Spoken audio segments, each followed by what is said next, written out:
मित्रांनो, मी पण ना ट्रेडिंगमध्ये जेव्हा नवीन होतो तेव्हा पण माझे कंटिन्यू स्टॉपला सीट झाले ना 2-3 दिवस की मग टेन्शनमध्ये जायचो, रात्री झोप पण नाही यायची. गुड मॉर्निंग मित्रांनो, अजून एका नवीन ब्लॉगमध्ये तुमचं स्वागत आहे.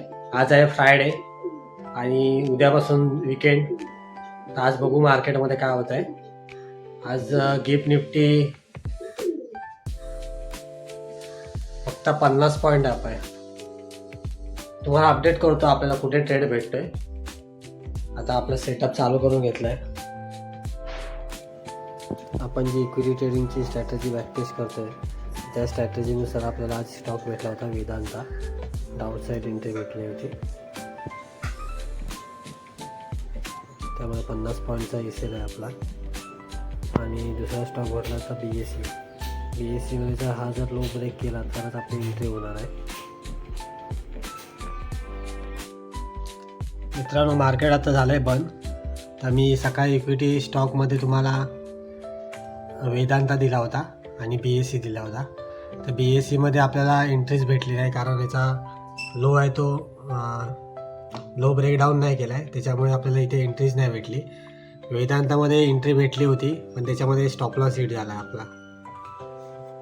आणि आज आपण निफ्टीमध्ये ट्रेड घेतला होता, पुट साईड ट्रेड घेतला होता इथे. त्यामध्ये आपला 5 पॉईंटचा स्टॉप लॉस हिट झाला आहे.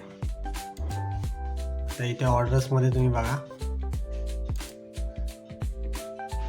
हे ऑर्डर्स आहेत. आज आपण एक छोटासा स्टॉप लॉस घेतला आहे.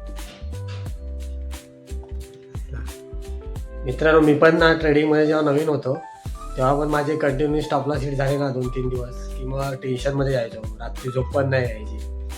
आणि दुसऱ्या दिवशी पण सकाळी उठल्यावरती टेन्शन, अरे आज काय होईल मार्केटमध्ये, असं मग ते कायम ना डोक्यामध्ये तेच राहायचं, ओव्हर थिंकिंग होऊन जायचं.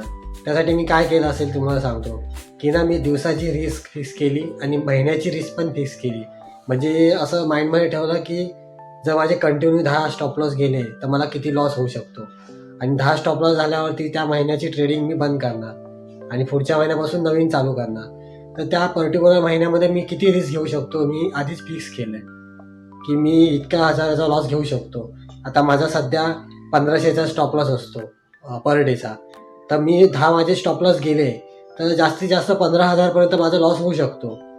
हे माझ्या माइंडमध्ये मी आधीच ठेवलं आहे, त्याच्यामुळे एवढं स्ट्रेस फील होत नाही आणि सायकोलॉजी जरा चांगली राहते, माइंड जरा फ्रेश राहतं. मला आधीच माहिती आहे की माझी रिस्क किती आहे. माझं प्रॉफिट माझ्या माइंडमध्ये नाही की मला किती प्रॉफिट काढायचं आहे महिन्याला, पण किती लॉस होऊ शकतो हे मी आधीच ठरवलं आहे. त्याच्यामुळे जरा सायकोलॉजी आपण शांत राहतो आणि सायकोलॉजी डेव्हलप होते. मित्रांनो, आता मी आलो आहे गार्डनला. आता 7 वाजलेत. थोडा राऊंड मारतो, 1-2 तास इथे घालवतो. मित्रांसोबत आलो आहे मी गार्डनमध्ये. आता 1-2 तास इथे थोडा मित्रांबरोबर गप्पा गोष्टी आणि राऊंड मारतो. थोडा मित्रांबरोबर असतं की जरा थोडा स्ट्रेस कसा रिलीज होतो. त्याच्यामुळे आठवड्यातून 3-4 वेळा तर मी येतोच गार्डनमध्ये. तर आपण फिरायला येतो इथे मित्रांना घेऊन, आणि असे काही मित्र असतात ते आयटम बरोबर फोनवर बोलत असतात आणि मग आम्हाला असंच उभं राहून बघायला लागतं. म्हणजे असे मित्र खाली न आलेले चालतात.